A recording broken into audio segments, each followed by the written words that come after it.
To jest człowiek, od którego chłopaki wzięli informację. On ma tego przyjaciela, a ten przyjaciel kiedyś służył z tym panem. Poznajecie? I stąd ma tyle informacji. A chłopaki wczoraj 1,5 dnia podobno szukali tego. O kurde, rzeczywiście. You can feel the wind coming out of the... Tak, czuć wiatr, który ze środka wylatuje. I to był ucieczkowy z bunkra Hitlera. Witajcie na następnej wyprawie. Dziś odwiedzimy Berghof, czyli tak zwaną kwaterę główną i dom Adolfa Hitlera, gdzie podczas II wojny światowej spędził najwięcej czasu, bo łącznie 387 dni. Ogromny teren 10 km² rezydencji położonej w Alpach został szczelnie ogrodzony i pilnowany przez NSDAP. To właśnie tutaj, oprócz samego Hitlera, swoje domy pobudowali inni naziści, a większość budowli posiada tajne tunele i schrony wydrążone w górach. Co tak naprawdę kryją te enigmatyczne pozostałości? Zapraszamy na dzisiejszą wyprawę. Za moimi plecami znajduje się hotel o nazwie Zumturken. Jest to miejsce, gdzie podczas II wojny światowej stacjonowało SS, czyli oddziały, które chroniły Hitlera w całej tej zonie. Z ciekawostek to jeszcze tam można znaleźć tunele, które były prowadzone do schronów, na wypadek chociażby jakichś ataków, no ale nie skupiajmy się na tym, bo to nie jest najważniejsze miejsce. Chodźmy szukać tej willi Hitlera. Ujście mordeczki, tutaj już pierwsze jakby fortyfikacje, nie nazwałbym tego, ale możliwe, że w środku właśnie były te tunele, które prowadziły z hotelu, który jest mniej więcej za tymi krzakami. Tak, bo to już zaczyna być Berghof, dokładnie. Widzisz, tam jest jeszcze jakaś tablica informacyjna i ludzie. My sobie tam wejdziemy głębiej za chwilę, ale to już są fundamenty, tylko opowiemy wam całą historię, jak on to kupił, wyremontował, poprzerabiał i tak dalej, ponieważ ten teren był... No tak, to jest Berghof, tak. Po prostu teren był na tyle ogromny, że było tutaj różne zabudowania, o których wam oczywiście zaraz opowiemy. To jest tylna ściana i wiesz co, teraz zmieniłem jedną rzecz. Patrz, jak te dwa okna, to mogły być sypy do piwnicy, zobacz po ich kształcie, one są jakby wklęsłe do środka. No właśnie o to chodzi, że ten główny budynek był tam, to jest tył, a ten Berghof był wysunięty tutaj, bo on praktycznie stoi jakby do tej skarpy. Tutaj była droga, patrząc się na to zdjęcie, chociażby, my jesteśmy gdzieś tutaj. Więc to, co jest za nami, czyli to jest tył domu, a ten cały dom stał tu. No bo ja jakby teraz idę po tylnej części domu. Zresztą zobaczcie, niektóre z tych kamieni nie są naturalne, tylko po prostu to są kawałki gruzu. Po zbombardowaniu tego miejsca przez aliantów w 1945 roku, nomen tam też brali udział nasi polscy piloci, którzy tutaj zrzucili bomby. To i tak później władze jeszcze bardziej zniszczyły Berghof, ze względu na to, że nie chcieli, aby zaczęły się pokazywać jakieś akcje w stylu propagowania nazizmu i tak dalej.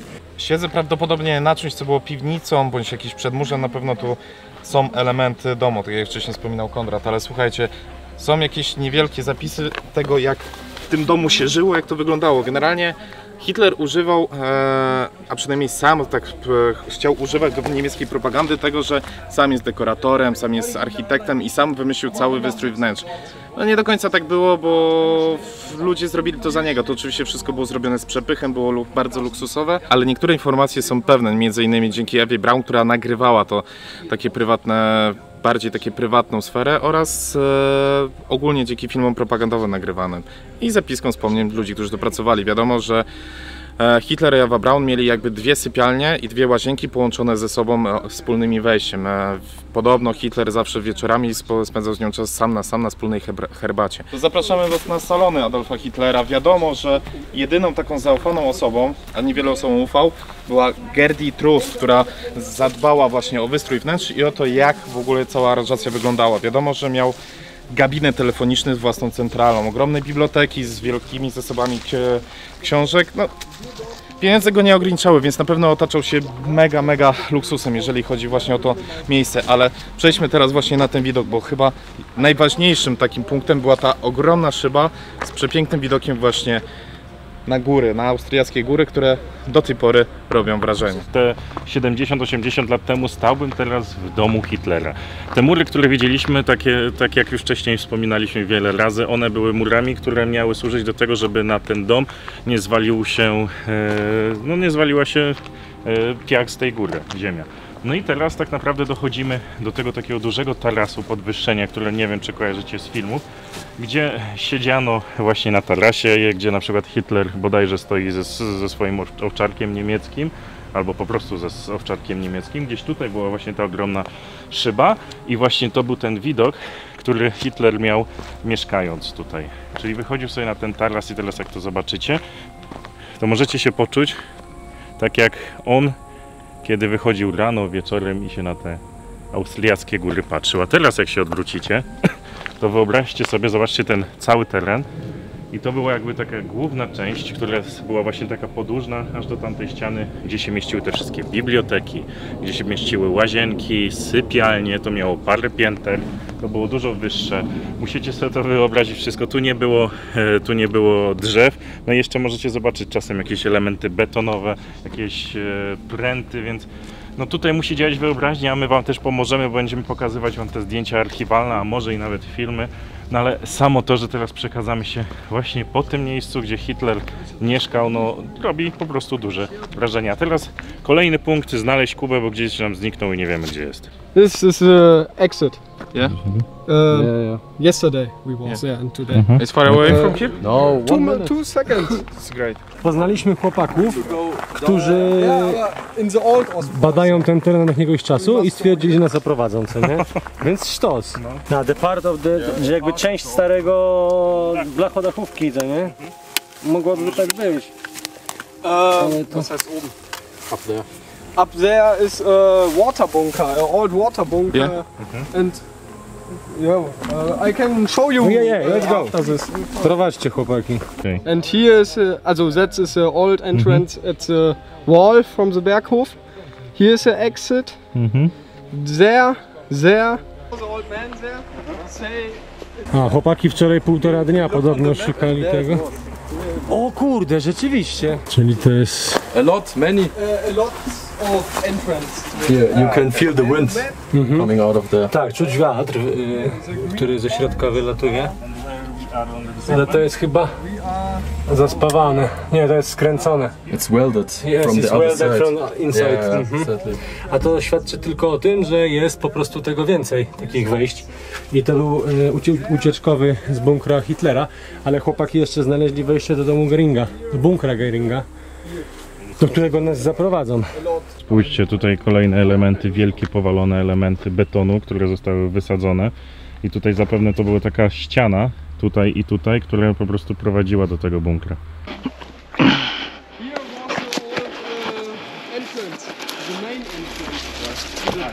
Here was the old entrance, the main entrance Where? to the Ah, it's bunker. here, yeah? I have a video. Here was the main entrance. The entrance bunker. from Adolf Hitler. It was here. Here was the main entrance. O, Pile of ma dirt. zdjęcie tego. Here was a. Czyli rzeczywiście tu pod ziemią jest zakopane wejście i szło jakoś tak, aż tam, co nie? Here. Pod całym Berghof. Dobra, dawaj tą dziurę badamy. Here is the main entrance. To wyjdźcie, obadać tą dziurę, a ja idę na flaka.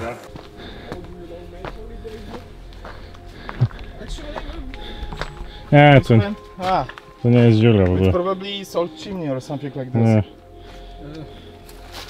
It's nothing special. Yeah, it looks like chimney. Yeah, it's. We can go here. Yeah. Oh, it's hard. even it's a path here. It's hard but fast. Siedzę właśnie na takim postumencie, w którym wcześniej myślałem, że jest jakąś studzienką po prostu. Jak się okazało, prawdopodobnie to było wzmocnienie pod działko przeciwlotnicze, pod tak zwanego flaka. Przynajmniej chłopaki tak to znaleźli ze zdjęć i ten pan powiedział. Co ciekawe, zobaczcie, że to było działko przeciwlotnicze. Tego lasu tutaj nie było, tu było goło. Ono było centralnie nad budynkiem, żeby mogło kryć ewentualny przelot aliantów, który zresztą się wydarzył. Druga sprawa, jak się rozejrzycie od góry, to dobrze widać. Wszędzie są po prostu leje po bombach, właśnie po alianckim bombardowaniu z 1945 roku. Słuchajcie, chodźmy dalej, bo chłopaki mają bardzo dużo ciekawych miejscówek nam do pokazania. To jest człowiek, od którego chłopaki wzięli informację. On ma tego przyjaciela, a ten przyjaciel kiedyś służył z tym panem. Poznajecie?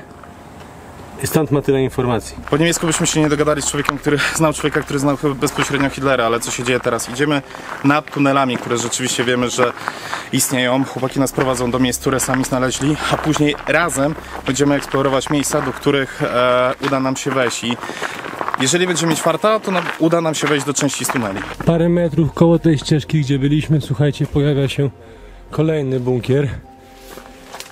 Ale on jest, widzę, zamurowany. Ale tutaj jest...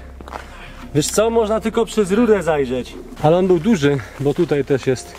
To jest pozabezpieczane, żeby nikt nie powłaził, wiesz? Takimi tymi płytami, to nie? Echo! No. No, słychać echo. Also sein Ohr dran machen. Ciekawe, jak jest duże, to nie? On się mógł też tutaj nawet ciągnąć.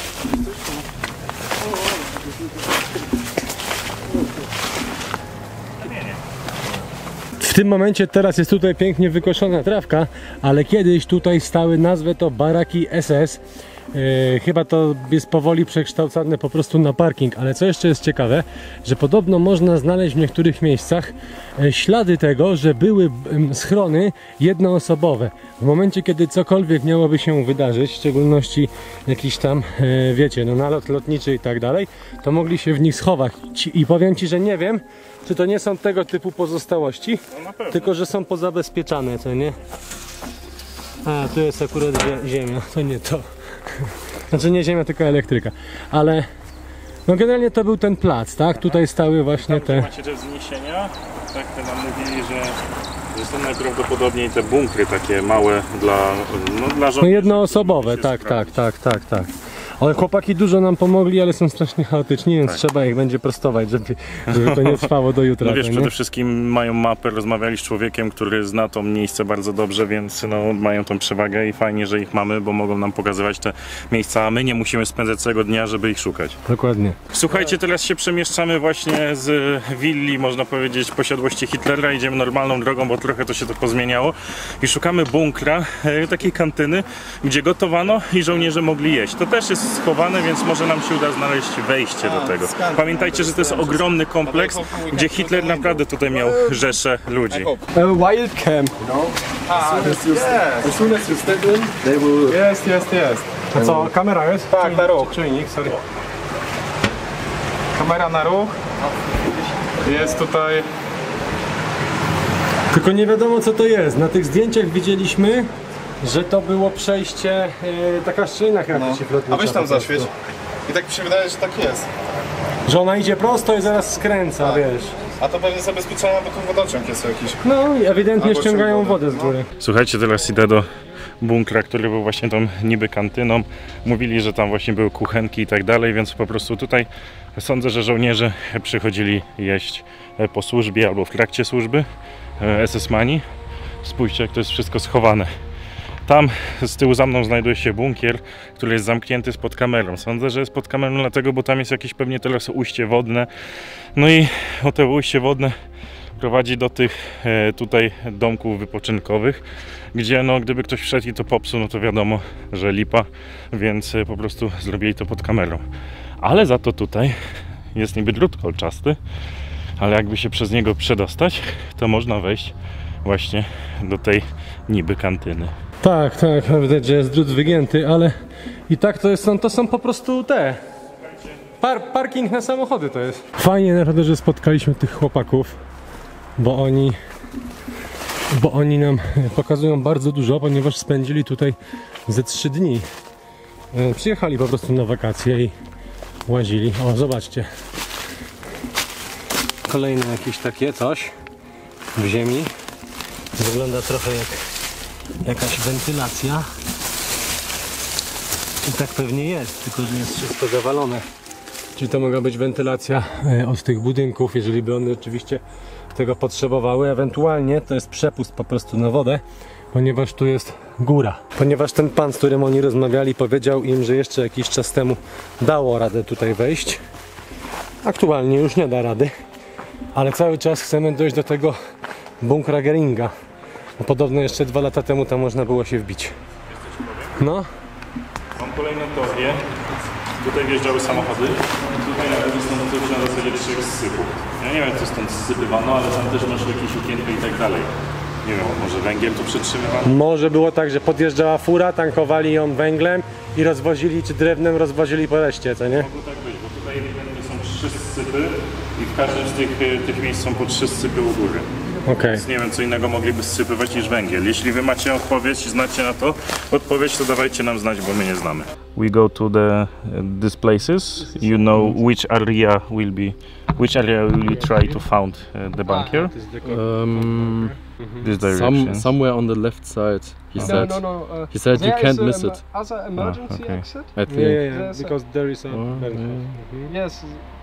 There's I a think first it was emergency this way. exit. Okay. But I'm not We sure was. right now. Okej, There's czyli a no, second. tak jak powinniśmy gdzieś tutaj tego And szukać, no ale to there's oni też woman. rzeczywiście nie bardzo są There pewni is tego, one gdzie to building. może być. Najlepsze i najgorsze w tym wszystkim jest to, że mamy stare mapy, my mamy jedną mapę, chłopaki mają drugą mapę, a to wszystko się tak często zmieniało i pozmieniało, że są przebudowane niektóre przejścia i tak dalej. Na przykład podobno tam, gdzie jest awaryjne wyjście z bunkra Göringa, jest po prostu plac zabaw. I teraz pytanie, co mamy szukać, tak? No tak to aktualnie wygląda. Ale wrona wisi, nawet tutaj. Nowoczesność, ale wrona musi być. W ogóle to jest jakaś abstrakcja, że przy placu zabaw chodzę, szukam schronu Göringa. Lokalni mają przede wszystkim większą wiedzę na temat jakichś miejsc, które się tutaj znajdują. Nie wszystko da się znaleźć w internecie. I podobno nie da się go przeoczyć, więc zobaczymy za chwilę. Zaraz zleci któryś. Ale tu jest kamień. Tu jest kamień, który bardziej wygląda właśnie jakby po czymś wysadzonym. To może być to. Tam sporniki. Tylko wiesz, o zobacz, beczka stara. Tam zobacz, tu się... Gdzie? No tam taka dziura. Zaraz podejdziemy, a tu jest koło ciebie beczka stara. Pa. To. No, Chyba na dobrej stronie jesteśmy, bo tutaj jest mnóstwo takiego gruzu wysypanego. zobacz. O. Stare rury kanalizacyjne. LNA. Pytanie, który to rok? 125 z kolankiem. To bardziej wygląda jak jakaś łuska. Tam chłopaki grasują. Ja zrobiłem taktykę, że będę szedł na zewnątrz tego lasu. I może tak się uda coś znaleźć. Taki właśnie ślad, punkt charakterystyczny. To był drut kolczasty tutaj po prawej stronie. Więc tak jakby on zabezpieczał od wejścia do schronu. Pójście znalazłem coś takiego. No, po środku lasu, po co by to stawiali? Więc może to jest jakieś właśnie wejście do bunkra. Fajnie, żeby to prowadziło do bunkra, ale jak dla mnie, patrząc się jak to wygląda, to jest to po prostu jakiś jednoosobowy schron, w ogóle betonowe drzwiczki. Zaraz postaram się otworzyć. Z drugiej strony drugie betonowe drzwiczki, które się otwierają. Tak. Czyli jest to schron po prostu taki. Siedział tutaj żołnierz i bronił czegoś. Czyli możemy być blisko tego bunkra. Sytuacja operacyjna wygląda tak. Konrad utknął w tym lesie, ma zaraz dołączyć. Tam jest pole golfowe, gdzie po drugiej stronie była taka kawiarenka, gdzie Hitler chodził na spacery na herbatę, a my idziemy tu, ponieważ gdzieś tutaj ma być Göringa bunkier. Przynajmniej taką mamy nadzieję. Zobaczcie, że tereny są bardzo duże, a chłopaki cały czas z nami nawijają. Ich już też nie słyszę. Jest trochę nisko rzeczywiście, jak tam w samej góry była willa Göringa. To raczej by nie biegł z tej górki, żeby się schronić, więc ona powinna być dużo wyżej. Masz?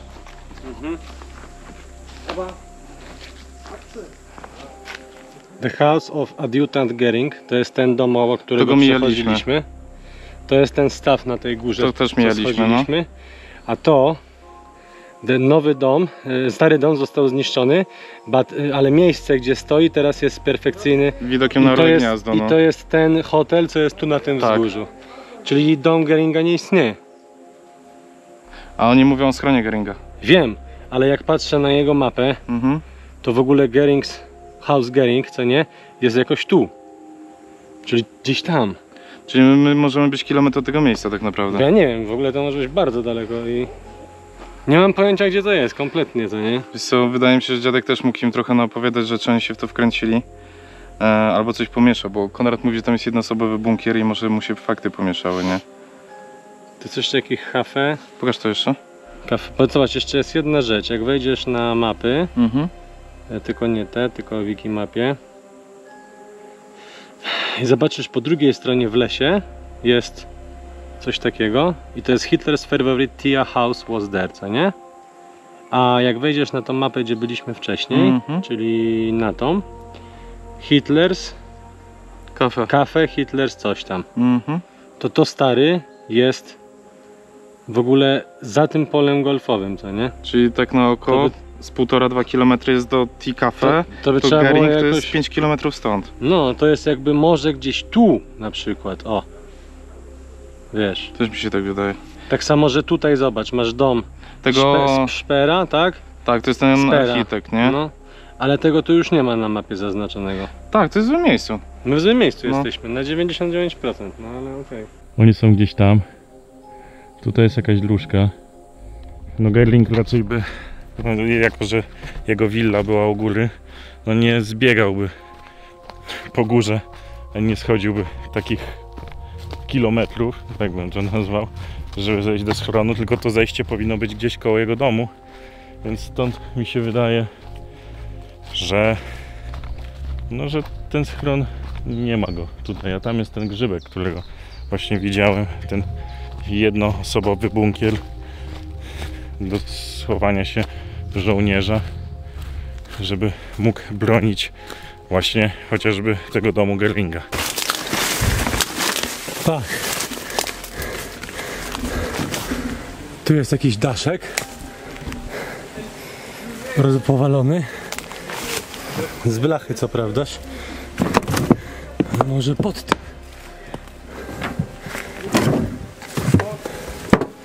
Bo to tak wygląda.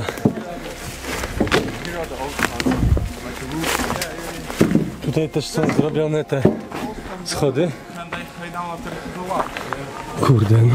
Słuchajcie, tutaj jest właśnie chata, że tak powiem, Bormana, która no, w tym momencie jest zniszczona, ale chłopaki się uparli, że znajdą jeszcze jakieś pozostałości. On był, słuchajcie, prawą ręką Hitlera w III Rzeszy, jakby jego sekretarzem, tak? Więc w sumie jakby popatrzeć, że chata Hitlera była tam, to on miał naprawdę do niego bardzo blisko. Dobra, chłopaki tam ryją moją wizję. A, okej, tutaj są, widzicie? Stare ściany. I co jeszcze jest najlepsze, że ściana wchodziła w drzewo. Albo drzewo potem z czasem może wyrosło. Tu jakieś są elementy jeszcze. Te dwuteowniki, które trzymały tą konstrukcję. To mogła być piwnica. So, we are on the good place. Yeah. There are also some metal. Tak, i to są fundamenty, które pozostawały. Także jesteśmy na dobrej drodze. Udało nam się znaleźć kolejne miejsce. I jak zauważycie, jest w środku lasu. I wszyscy o tym po prostu zapominają, nikt o tym nie mówi, to jest ukryte. A najlepiej to jakby tego zupełnie w ogóle nie było. Misja się nie udała, nie znaleźliśmy, raczej udała się, bo i tak pokazaliśmy wiele i znaleźliśmy dużo. Ale spójrzcie, wysłałem lokalizację swoją chłopakom, bo w pewnym momencie za bardzo mnie poniosło. Jak zobaczyłem, można powiedzieć, że ten schron taki jednoosobowy dla żołnierza, żeby pilnował właśnie tej byłej willi Göringa u góry, to myślałem, że gdzieś nieopodal już znajdę ten wejście do tego jego bunkra. Tak nic nie widać, no ale skończyło się na tym, że chodziłem w górę, w dół po lesie, ich w ogóle zgubiłem. No i teraz czekam sobie tak na kamyczku, aż po mnie przyjadą. Wysłałem im lokalizację, jestem całkowicie mokry, śmierdzę potem. Spaliłem z 1 000 000 kalorii, ale to i tak dla mnie dobrze, bo gruby jestem. A odcinek będzie naprawdę ciekawy, więc wbijajcie, oglądajcie, polecajcie znajomym, bo YouTube nas ostatnio znowu ciśnie jak co roku. nasze zasięgi spadają. Mam nadzieję, że to wróci do normalności.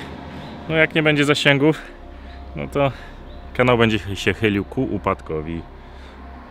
Więc oglądajcie. No problem. Thank you. Yes, thank you so much. Dobra, taki mały status operacyjny jest taki, że pozbiliśmy pionę z naszymi przewodnikami. Śmiesznie, no? No.